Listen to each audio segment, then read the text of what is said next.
Thank you so much, Nicholas. Your Majesty, I must say that I have known Nicholas for many, many years, and I have never seen him wear a tie. In fact, I actually was convinced he did not own one. So this hall has to be in your honor, and indeed we are really honored to have you here with us. Thank you very much. 5 years ago, I had the pleasure of presenting you with the Glamour Woman of the Year Award in New York at Carnegie Hall. And I presented your life story as a fairy tale, because in many ways it is a fairy tale of this incredibly beautiful young woman of Palestinian origin who went to the American University in Cairo, graduated with the highest honors, got a job at Citi and Apple, and then at the age of 22 met a handsome prince called Abdullah of Jordan. And 6 months later was married. And that's where the fairy tale gets interesting. Because soon after that, she actually became queen, but she was never an ordinary queen. Can you be an ordinary queen? I think you can. She was always an extraordinary queen and an extraordinary leader. She made education her biggest focus and priority, female entrepreneurship, young people, and in her incredibly important speech at the Abu Dhabi Media Summit, which I highly recommend. In fact, we're going to post it in its entirety on WorldPost tomorrow, because it was the kind of speech that really defined a new narrative for the Arab world. You're truly an inspiration to millions of people, including your 3.6 million followers on Twitter. So the big emphasis of our conference here has been on the need for media to focus on what is working, not just focus relentlessly on the crisis, the beheadings, the problems that we are facing, although obviously it is our responsibility to cover all these and give our readers a full picture. But it seems that, especially when it comes to the Arab world, we are not giving the full picture.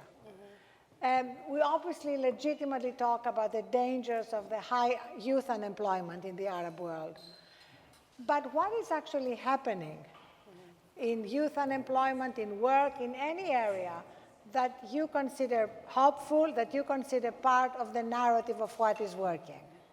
Well, you know, it's no secret that I come from a part of the world that is not exactly Switzerland. We do face many, many challenges, and I think especially in the last 5-6 years with all the political upheaval and the rise of groups like ISIS and others, the challenges have really gotten quite substantial. But just a few figures, 60% of the Arab world is under the age of 25. At the same time, we have one of the highest unemployment rates. It's about 25%. So I think it wasn't a surprise that in a recent survey, about 79% of millennials cited finding a job as their #1 challenge.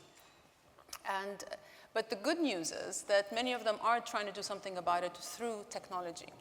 I know that everyone in this room has heard about the Arab Spring, but I think most people haven't heard or not aware that there is a startup spring happening in the Arab world.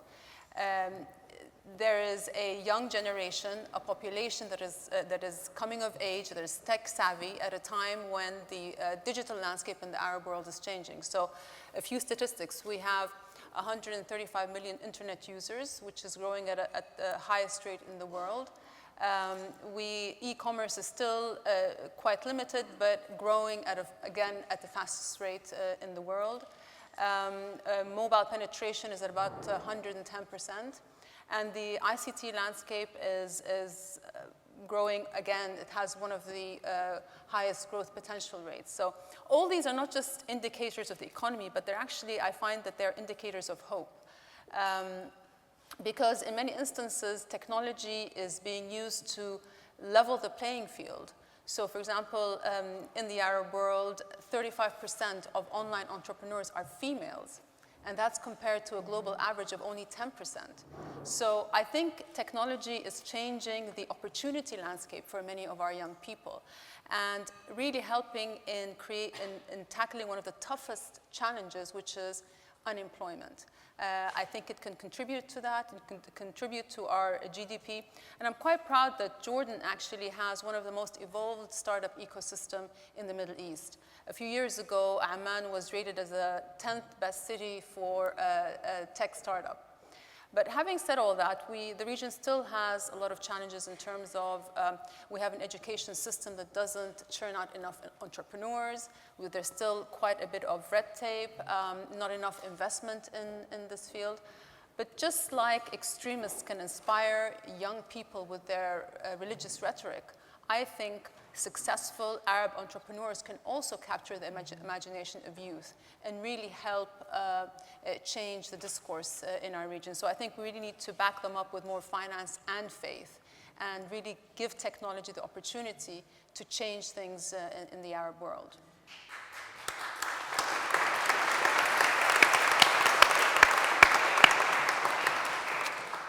And to that effect, I love what you recently said, that for the future of our young people, we must create a new narrative and broadcast it to the world. Because if we don't decide what our identity is, the extremists will do it for us.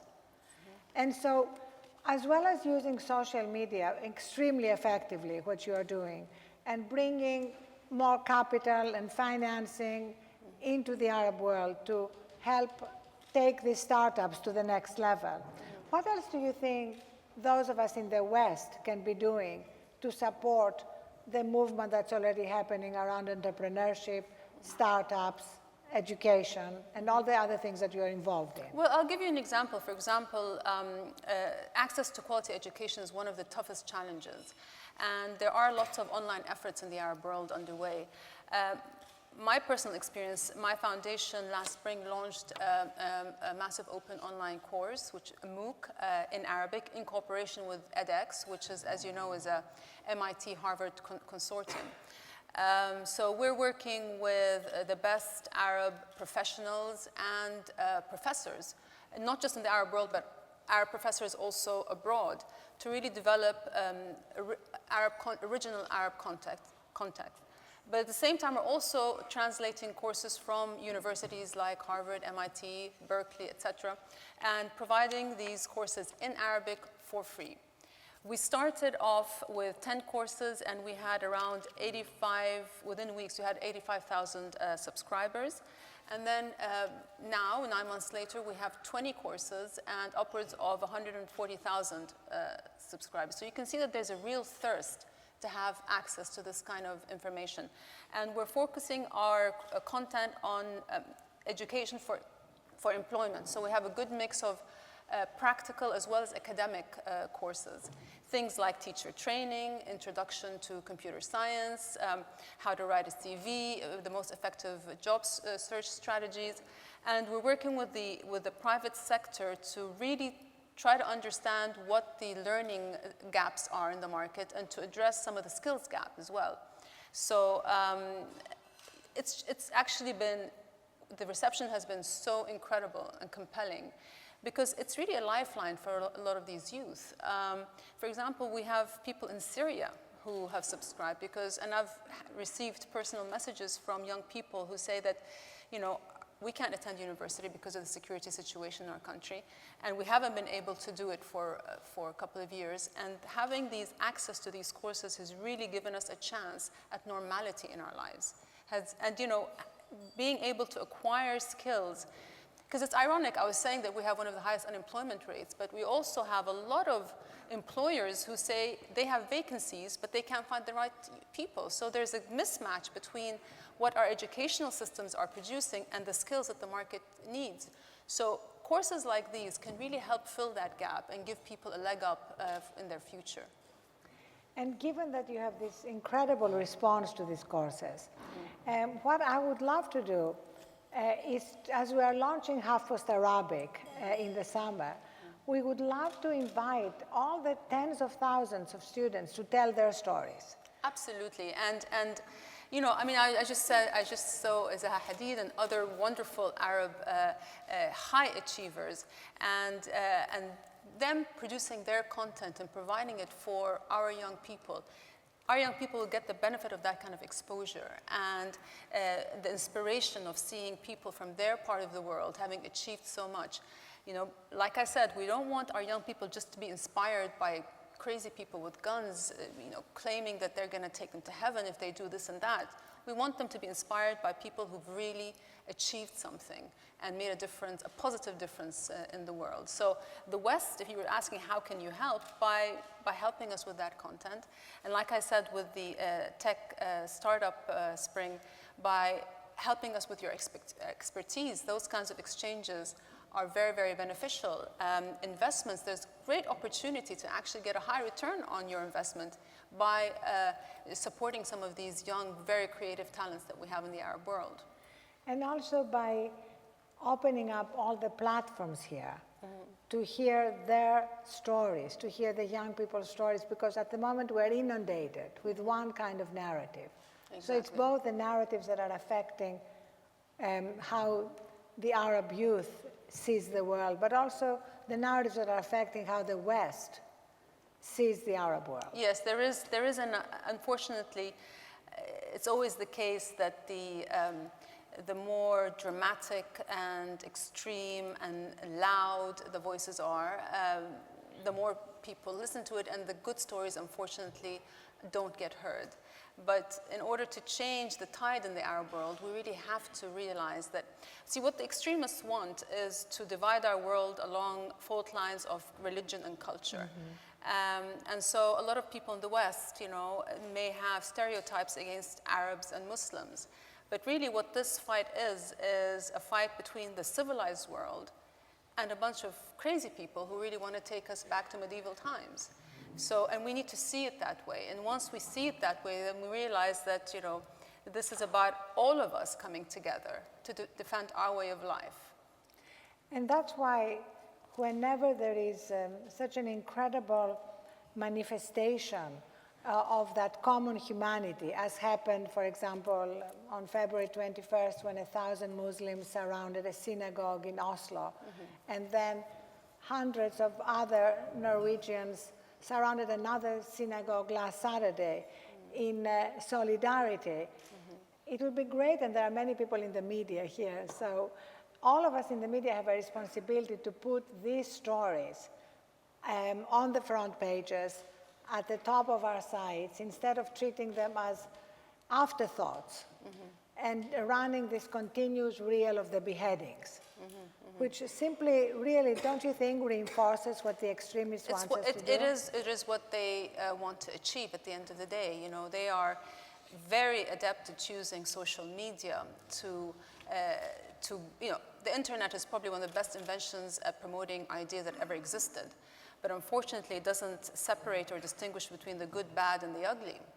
And these guys, although in their bigotry and their brutality, they may come across as medieval, but in their use of social media, they're very much up to speed. So they are using social media to really build and broadcast their own global brand of true violence and terror. And in the process, they're implicating Muslims and Islam. And I find it very ironic because they're using the very same technologies that were designed for a very connected world to create a very polarized world by making fear and intolerance go viral and making people have these negative perceptions of who we are. So it is absolutely critical that we try to turn the online tide against them by generating our own content and our own narrative to counter theirs. So we really need to tap into the creative and innovative and technological talents, especially of our youth, to come up with content that really sort of challenges what their story is.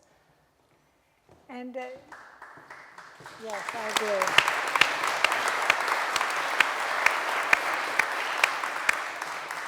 And of course, specifically, your own country has responded with such incredible courage and ferocity to what is happening. And you've actually talked about how Jordan is facing crisis and tragedy with patience, faith, and determination.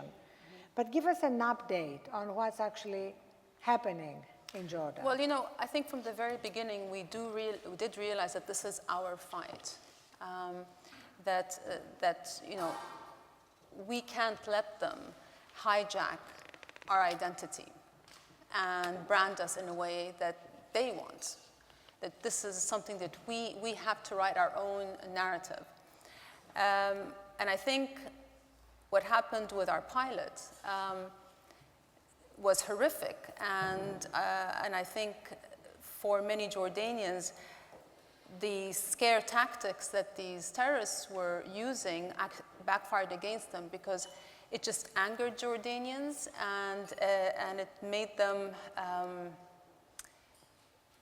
instead of making them scared, it just made them want to fight ISIS. And my husband said in a recent interview that we in Jordan are used to being outnumbered and outgunned, and we usually punch above our weight. And I think what happened is Jordanians really rallied around the flag and realized that this is something that it is our fight. And people call them ISIS, and I would love to drop the first I in that ISIS, because there's nothing Islamic about them.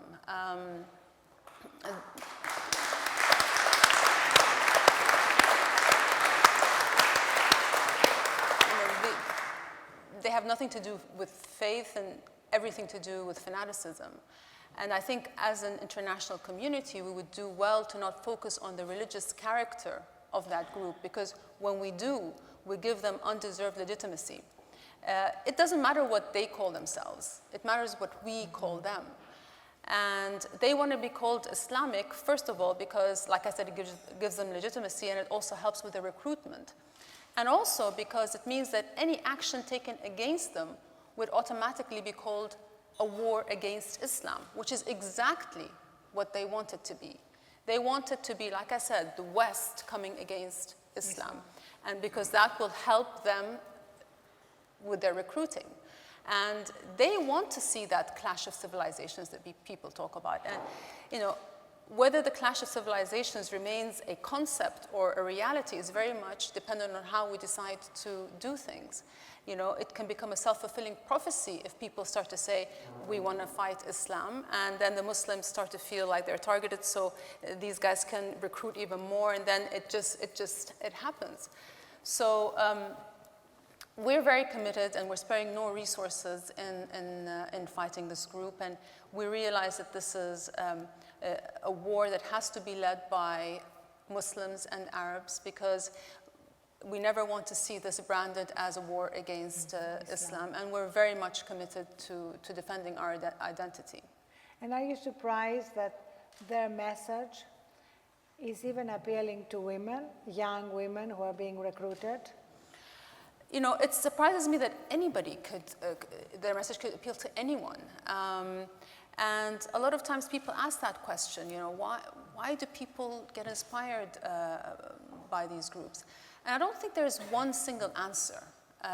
There isn't a single story that can help us understand that. I think some are attracted to their message because they want a sense of belonging, a sense of identity, a sense of fulfillment. Some want adventure, some fall for the religious rhetoric. I actually see it in my mind as a pyramid. At the top of the pyramid are those who actually generate that ideology. And I think they're the worst. Fanaticism and extremism exist in every religion, but it always remains on the fringes. And I think what makes it drift to the mainstream is the fact that they were supported. Some did support them with money, and they provided them with the infrastructure, which allowed them to then spread that ideology a lot more. In the middle of the pyramid, I think, are those who, whether in reality or they perceive that there is a political injustice, that they don't have a stake in their own societies, and that there's no justice. And I think at the bottom of the pyramid are those who are probably uneducated, suffer from poverty, unemployment, and they are the most vulnerable. But apart from the ones at the top, it's vulnerability that makes people fall prey to their kind of rhetoric. And that's why we need to fight these people at different levels. There's a military battle which absolutely has to take place, because at the end of the day, They are controlling vast amounts of territory, the size of the UK, and they are terrorizing innocent people that really need us to come to their defense. But this is not just a military battle. It cannot be just one on the battlefield. I think at the heart of this war is an ideology, and you cannot kill an ideology with a bullet. You can only kill it with a better idea. And that's why we, as I said, we need to create that content online to fight them, but also understanding that it's not just online, because social media has helped with the speed and the scale of recruitment, but it's not driving it. It's helping them connect to minds, young and impressionable minds that are already receptive to that message. But we need to understand what are those vulnerabilities and address the root causes of these vulnerabilities. And it's different in different areas. I know in my part of the world, a big part of it is about providing jobs, a sense of justice, opportunity, and participation. So they feel that they really have stake in their own future. So we have to fight this battle at many different levels. And like I said, it is our war, but we cannot win it alone. We do need the support of every country in the world, because it is, it is a war between, like I said, humanity, the civilized world, and people who really who have no respect for human life.